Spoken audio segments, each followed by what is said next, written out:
holding her rose crepe off the floor with a black-gloved hand. Miss Aspasia O'Shaughnessy leaned over and tapped her neighbor on the shoulder. "I predicted this," she said darkly. The society editor of the Courier raised a bored brow. "You did? Well, well." "Predicted what?" "Disaster." "Really?" "I frequently do." "I have an aunt like that," said the society editor. "I am an aunt." Aspasia moved a little closer. "I am the bride's aunt, as a matter of fact, her mother's sister. I told Jennifer that nice girls don't marry psychiatrists." "You'd be surprised what nice girls will marry," said the society editor sadly. "This is my 249th wedding, and I should know." "Really?" Aspasia's voice was cold, and she moved away and fixed her eyes glassily on the empty pulpit. The society editor was quite unmoved by the snub. "It's probably a feint," she said. "A lot of people faint at weddings. Who's the man coming out of the vestry? Bridegroom?" "Quite," Aspasia said distantly. The society editor was interested. "Very nice," she thought, watching Pry moving quickly up the far aisle. "Tall? God, I like them tall. Dark, too. And just young enough and old enough. 33, perhaps?"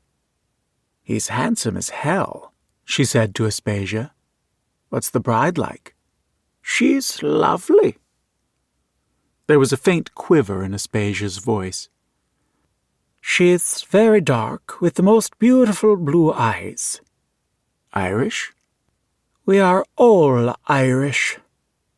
At the end of the aisle, Pry collided with Mrs. Shane. Without speaking, he grasped her arm and hurried her out into the vestibule and closed the door. A slim red-headed girl in a yellow bridesmaid's dress stood just inside the door.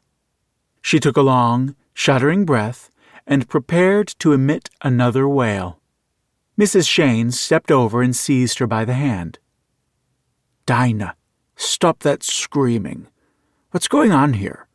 What's—" Her words stopped abruptly as she looked past Dinah's shoulder and saw the small figure huddled on the floor.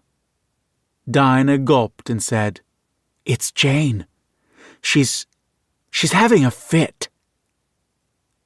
The girl on the floor was moving her arms convulsively, her face twisted as if she were choking and trying to speak. Nora was on her knees beside her. "Jane, what are you trying to say? Jane!" Pry pushed past Mrs. Shane, drew Nora to her feet, and took her place beside Jane.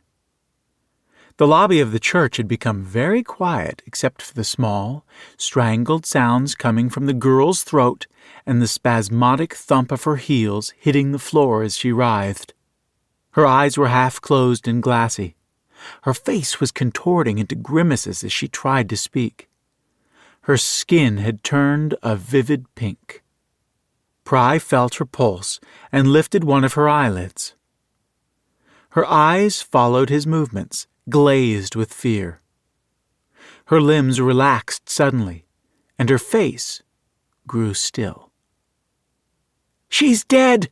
Dinah screamed. Mrs. Shane turned on her. "Dinah, stop that and go away. Phone an ambulance, someone. The General Hospital's just around the corner." Dinah gathered up her frock and walked down the steps that led into the street, lurching a little as if she were drunk. Nora was saying hysterically, "She said she felt faint. I told her it was just nerves." "Maybe it is." The words came from a short, chubby young man lounging against the wall. He was exquisitely pink and blonde and exquisitely bored. "I've already sent for the ambulance, incidentally. Perhaps by the time it arrives, Jane will have recovered." To keep listening to this audiobook, I've left you a link in the description so you can do it, at no cost thanks to Audible's 30-day free trial.